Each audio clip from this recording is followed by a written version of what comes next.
ভিডিওর শুরুতে আজ আমি কোনো ভয়েস ওভার দিলাম না। আমি শুধু দেখানোর চেষ্টা করলাম যে আমি কিভাবে আমার দিনটা শুরু করি। আমি অন্য একটা ভিডিওতে ডিটেলসে বলে দেবো যে কিভাবে আমি আমার দিনটা প্রত্যেক দিন শুরু করি। আমায় প্রায় একটা আমার কমেন্ট বক্সে কমন একটা কমেন্ট আসে, সেটা হচ্ছে যে দিদি ভাই বা শর্মিষ্ঠা, নিজেকে কিভাবে প্রোডাক্টিভ করবো, নিজেকে কিভাবে এনার্জেটিক করবো। দেখো, আমি তোমাদের এই দূর থেকে মুখে বলে দিলাম আর তোমরা একদিনে নিজেকে পরিবর্তন করে নিলে, এটা তো সম্ভব নয়। মানে এটা একটা অবাস্তবিক ঘটনা। হয়তো আমি তোমাদের মোটিভেট করতে পারি বা আমার লাইফস্টাইলের মাধ্যমে একটা গাইড করতে পারি, কিন্তু অভ্যাসটা সেটা তো তোমাকে করতে হবে, তাই না? মানে তোমাকে ধীরে ধীরে করতে হবে। আমিও ধরি এতটা কর্মঠ মানুষ ছিলামই না, বিশ্বাস করো। কিন্তু যখন থেকে নিজের সংসারের হাল ধরলাম, ঠিক সেই দিন থেকে একটু একটু করে নিজেকে পরিবর্তন করতে লাগলাম। এটা একদিনের পথ নয় গো, এটা ডে বাই ডে আস্তে আস্তে নিজেকে পরিবর্তন করতে হবে। আর নিজের ভেতরে থাকা যে আলসেমিগুলোকে না, সেইগুলোকে আগে ফ্ল্যাশ আউট করে দিতে হবে।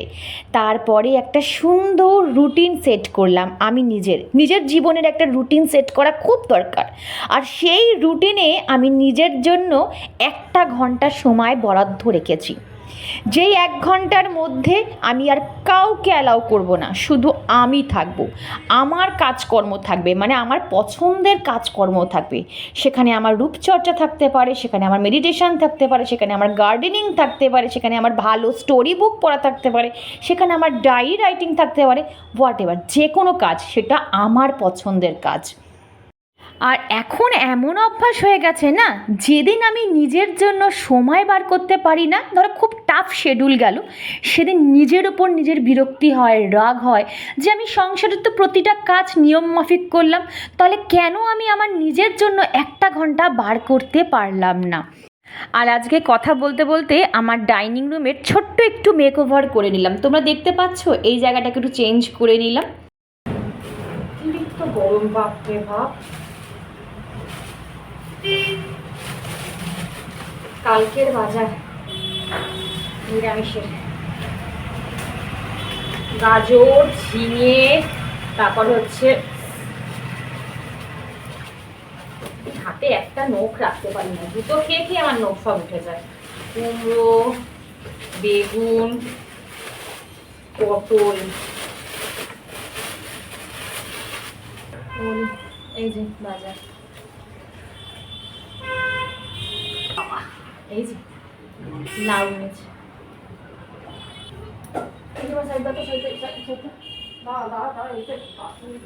আজকে একটু কাজের প্রেশারটা বেশি ছিল বলে ঠিক তেমন একটা না টিফিন আজকে করে দিতে পারিনি। ওকে আমার হাজব্যান্ডকে একটু ব্রেড টোস্ট করে দিয়েছিলাম। আর এখানে দেখো, 2 দিন ধরে ভালো রোদ উঠেছে বলে এই কার্টেনগুলোকে সব আজকে চেঞ্জ করে নিলাম। তো বন্ধুরা, এখন ঘড়িতে বাজে 10:30। আমার জাস্ট নাও কাজ কমপ্লিট হলো, মানে ডাস্টিং ক্লিনিং কমপ্লিট হলো। আর এতটা দেরি হলো কেন বলি, আমার এত দেরি হয় না, এতক্ষণে আমি রান্নাও বসিয়ে দিই, এখনও আমি রান্নাঘরে যেতে পারিনি জানো। একটা দিন দেখবে মানে কাজের প্রেশার না, মানে পুরো হেডট্রিক যায়, মানে তুমি কাজ করে কুল করতে পারবে না। মানে ধরো যেদিনকার ঘরের পর্দা চেঞ্জ করার থাকে, যেদিনকার ধরো আলমারি অর্গানাইজ করার থাকে, বা এমন এমন জায়গা পরিষ্কার করা থাকে যেখানে একটু টাইম সাপেক্ষ ব্যাপার, সবসময় তোর ক্যামেরা নিয়ে নিয়ে ঘোরা সম্ভব না, বলো। এটা তাহলে কি বলতো, মানে 15 মিনিটের কাজটা সেটা 1 ঘন্টা লাগবে ক্যামেরা অ্যাঙ্গেল ঠিক করতে। তো এই হয়ে যায় ব্যাপার। তো আমি ক্যামেরা মানে অর্ধেক 80% কাজ আজকে তোমাদের দেখাইনি। 80% কাজ, ভাবতে পারছো। আজকে আমি মানে পুরো ঘর উথাল পাতাল করে দিয়েছি। মানে পর্দা, আমার তো পর্দাগুলো সব অন্য জায়গায় থাকে, সেখান থেকে নিয়ে আসা, সেইগুলো বার করা, সেইগুলোকে আবার এখন টাঙাবো, জানো। বাপরে বাপ, কি প্রেশার। তো যাই হোক, আর আজ এখন আমি ব্রেকফাস্ট করবো। 10:30 বাজে, আজকে ট্রু লেট হয়ে গেছে। এত লেট করে ব্রেকফাস্ট করা উচিতই না, কিন্তু একটা দিন তো হয়ে যায়, বলো কি করবো। আমার শরীর মেশিন তো নয় যে চালিয়ে দিলাম ভ্রমণ করে ঘুরতে শুরু করলো। আর তারপর এই লেভেলের গরম, বাপরে বাপ কী গরম। আর একটা খবর তোমরা দেখেছো কিনা জানি না, আমার না খবরটা দেখে কালকেই দেখছিলাম, এত খারাপ লাগলো। জানি না তোমরা দেখেছো কিনা, যে আলকা ইয়াগনিককে আমরা সবাই চিনি, কি ভালো গান করেন উনি। মানে ওনার সত্যি কথা ওই সময়, মানে ওই 90-র দশকে আলকা ইয়াগনিক বলো, মানে একদম কি বলবো, ফেমাস, মানে ওনার গান শুনতে আমরা সবাই পছন্দ করতাম। তো সেই আলকা ইয়াগনিককে দেখেছি যখন উনি অ্যাওয়ার্ড নিতে গেলেন, উনি হুইল চেয়ারে করে যাচ্ছেন। আমি তো না প্রথমে, সত্যি কথা, আমি এখন অতটা সোশ্যাল মিডিয়া অ্যাক্টিভ থাকি না, তো অত আমি খবর এখন দেখতে পাই না, টাইম পাই না। তারপর যখন খবরটা পড়লাম, বিশ্বাস করো, মানে আমি ভাবলাম যে মানুষের জীবন কি জীবন বলো তো, না আছে ওদের অর্থের কোনো কমতি নেই, মানে সবাই এস্টাবলিশ, ওনার ছেলে মেয়ে এস্টাবলিশ, ওনার হাজব্যান্ড খুব ভালো, আমি যেটুকু শুনেছি। উনি নিজে এতটা ফেমাস একজন মানুষ, কিন্তু এখন শুনছি যে উনি কানেও শুনতে পাচ্ছেন না, মানে হেয়ার লসিং হচ্ছে, যেটাকে বলে হিয়ারিং লসিং যাকে বলা হয়, সেটা হচ্ছে কানে শুনতে পাচ্ছেন না। আর উনি পায়ে ঠিকঠাকভাবে ব্যালেন্স, মানে হাঁটতে পাচ্ছেন, ঠিক ব্যালেন্স রাখতে পাচ্ছেন না, এই জন্য উনি হুইল চেয়ারে করে এসছেন। মানে উনি নিজের গান নিজে শুনতে পাচ্ছেন না, ভাবতে পারছো, একজন গায়িকা যিনি গান ভালোবাসেন তিনি নিজের গান নিজে শুনতে পাচ্ছেন না। এর থেকে কষ্টের মনে আর কিছু হয় না। তো এই আলটিমেট, এখান থেকে আমরা কি উপলব্ধি করি জানো তো বন্ধুরা, এগুলো জ্ঞান না, এটা জাস্ট একদম রিয়েল ফ্যাক্ট, সত্যি কথা, যে অর্থ বলো, যশ, ফেমাস, এগুলো সব ঠুনকো, বিশ্বাস করো।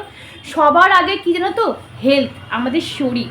আমাদের শরীর ঠিক থাকলে আমরা সব কিছু অর্জন করতে পারবো একদিন। তুমি ভাবো আজকে ওনার কাছে কি কম আছে, কিচ্ছু কম নেই, সব আছে, সব এভরিথিং আছে, শুধুমাত্র ওনার শরীরটা ওনার সাথ দিচ্ছে না।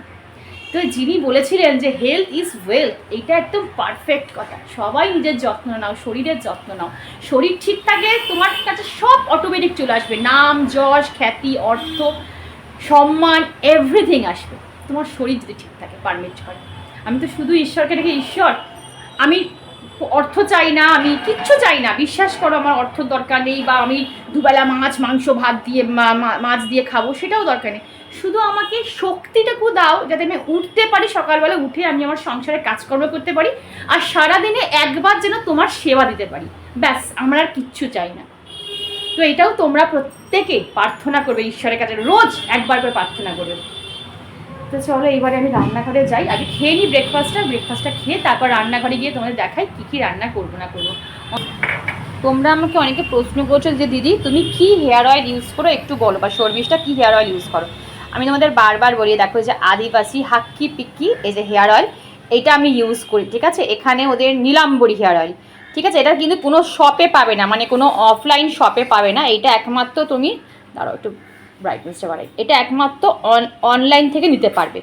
আর যখন যখন দেখবে এদের বসবে, ওই যে হয় না, ওরা কী বলে ওগুলোকে, এক্সিবিশনে যেগুলো বসে না, যেমন ধরো trade fair, international trade fair থেকে আমি নিয়েছিলাম।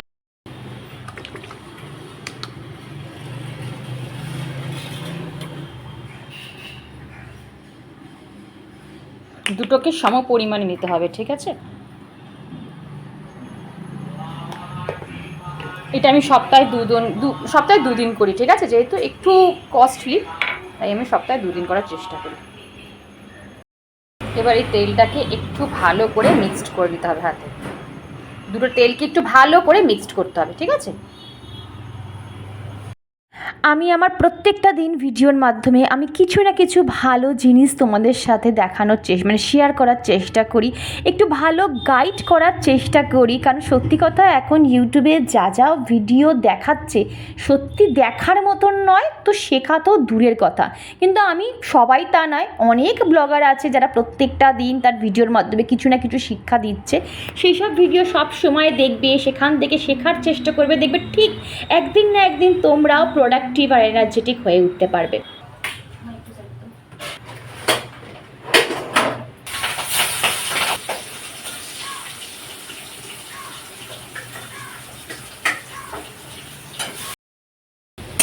এখানে মেয়ের জন্য অল্প করে চিকেন রান্না করছি একবেলার জন্য, মানে জাস্ট এই চিকেন কিমা টাইপের হয় না, যেটা মানে কি বলবো, চিলি চিকেনের পিসের মতো, ওই 5টা ছিল ফ্রিজে, সেটাই ওর জন্য করে দিচ্ছি। এত হাওয়া দিচ্ছে যে এই পাশটা আমায় বন্ধ করে তারপরে আমাকে রান্না করতে হচ্ছে, জানো। আর চলো একটা জিনিস দেখাই, দাঁড়া, আজকে সেই ভাদ্র মাসে যেমন রোদ ওঠে ঠিক তেমন রোদ উঠেছে, জানো। ও আকাশটা দেখো, পুরো সেই ভাদ্র মাসের রোদের মতো। আমি এখান থেকেই আকাশটা দেখাইতে পারি, ঠিক আছে, দেখা যাচ্ছে, ইউটিউবে দেখা যাচ্ছে। আর এই দেখো, এখানে আমি সব এইবারে বাসন মেজে এখানটা সব উল্টে রেখে দিয়েছি, রান্নাঘরে না রাখা যায় না, সেই এঁঠো কাটা চারদিকে হয়ে যায়, মানে সব মানে 5 মিনিটের মধ্যে শুকিয়ে গেছে। ভালো লাগছে ওয়েদারটা, যে খুব ভালো লাগছে, কিন্তু গরম লাগছে, প্রচুর গরম লাগছে, বাপরে বাপ। গুড ইভিনিং বন্ধুরা, এখন ঘড়িতে প্রায় 5টা ক্রস করে গেছে। আর দুপুরে কি রান্না বান্না করলাম না সব দেখাতে, মানে ভিডিও করতেই ভুলে গেছি। কি যে আমার হলো আমি নিজেও জানি না। যাই হোক, এখন আমি একটু বেরোবো, দুজন তাড়াতাড়ি ঘুম থেকে উঠে গেছি, মানে ঘুমাই তো না, একটু গড়াগড়ি খাই আর কিছুই না। সকালবেলা দেখলে যে আমি একটু শ্যাম্পু করেছিলাম, আর শ্যাম্পু যেদিনকার করি সেদিনকার আমি বিকেলের দিকে অবশ্যই সেরাম অ্যাপ্লাই করি। আমি ড্রাই হেয়ারে সেরাম অ্যাপ্লাই করে নিই, আর এইটা হচ্ছে ওশিয়া কোম্পানির সেরাম। সিরাম অ্যাপ্লাই করলাম, ওশিয়ার সিরাম।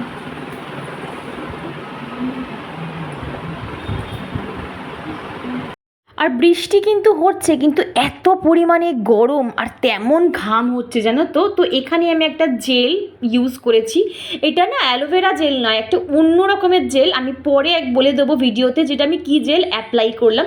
জেলটা মাখলে এত মুখটা ঠান্ডা লাগে যে বলার মতন নয়।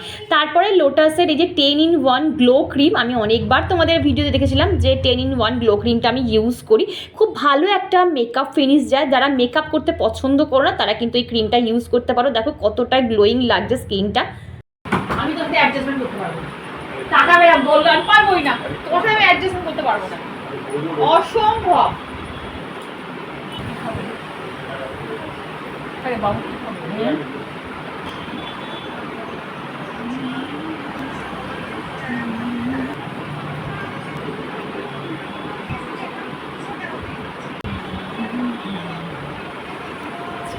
আমি যা যা প্রোডাক্ট ইউজ করলাম, তোমরা যদি এই প্রোডাক্টগুলো কিনতে চাও বা অ্যাপ্লাই করতে চাও, আমি ট্যাগ করে দেবো আমার ডেসক্রিপশন বক্সে, আমি ট্যাগ করে দেবো, তোমরা ওখান থেকে কিন্তু কিনে নিতে পারো। ভীষণ ভালো, তোমরা আমাকে দেখেই বুঝতে পারো আমি একদম নর্মাল মেকআপ করি, তো ইউজ করে দেখতে পারো। তো চলো এবারে দুগ্গা দুগ্গা করে বেরোনো যাক।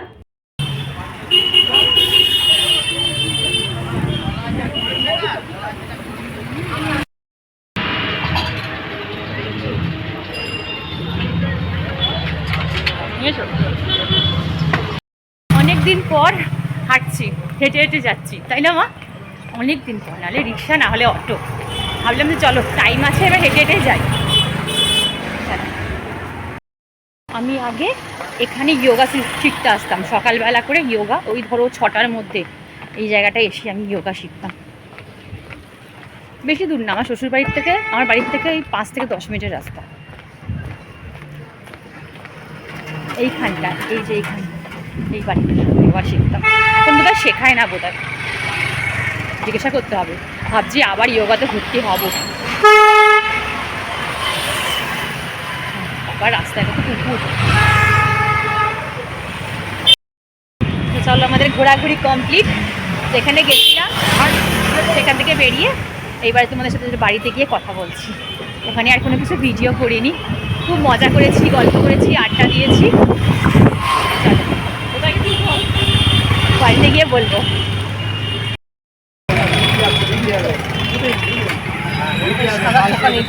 হ্যাঁ কি সারা দোকানের করবে, ওই সারা দোকানের করবে।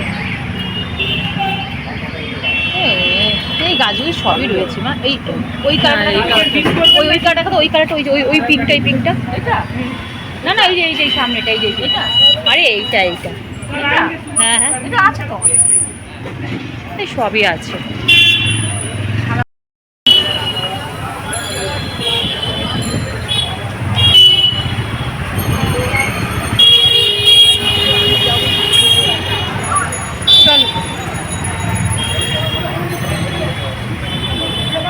যাবে জিজ্ঞাসা করো।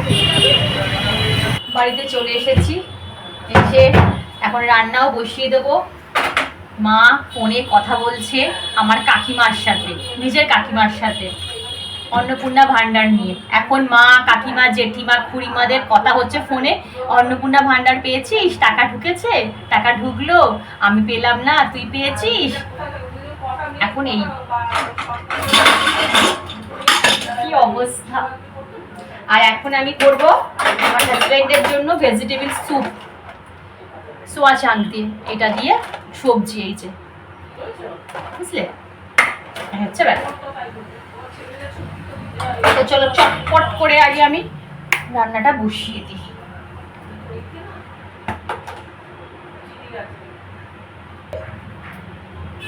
এবার মাসির সাথে কথা হবে, ছোট মাসি, বড় মাসি। ছোট মাসির বাড়ি গেছিলাম আজকে, আমি ছোট মাসির বাড়িতে গেছিলাম, ঠিক আছে, অনেক দিন পর ছোট মাসির বাড়িতে গেছিলাম, কিন্তু ওখানে গিয়ে কোনো ভিডিও করিনি। কেন জানো তো, সবসময় সব পরিস্থিতিতে ক্যামেরা অন করা যায় না, কিছু প্রাইভেট জিনিস থাকে, কিছু পার্সোনাল কথাবার্তা হয়, তো সেইগুলো কি বলতো, ওই ক্যামেরা অন করাটা ঠিক বাঞ্ছনীয় নয়। সবাই সব সিচুয়েশনে ঠিকঠাকভাবে থাকে না, বুঝতে পারছো তো আমি কি বলছি, বয়স হলে যা হয়। তো ওই জন্য আমি ক্যামেরা সব জায়গায় অন করি না। আমি অনেকের বাড়িতে যাই, অনেক আত্মীয় স্বজন আমার বাড়িতে আসে, আমি অনেকের, কিন্তু ওইভাবে আমি কিন্তু ভিডিও করা পছন্দ করি না, পার্সোনালি আমি করিও না, কারণ এটা সবারই একটা প্রাইভেট লাইফ আছে না। সব কিছু ব্লগিং করছি মানে এই নয় আমি সব কিছু ডিসক্লোজ করে দেবো, তাই না? এই হচ্ছে ব্যাপার, কিছু কিছু প্রাইভেট রাখা উচিত। ব্লগিং মানে এই নয় যে তোমার পার্সোনাল লাইফটাকে টেনে নিয়ে এসে একদম রাস্তায় টেনে নিয়ে এসে উঠে ফেলো, সেটা না। মা ভাত বেড়েছো? মাম্পাকে ডাকো। কটা বাজে বলো তো? 10:45 বাজে। আর কখন খাবে? চল চল, তুমি বসো, আমি বসি।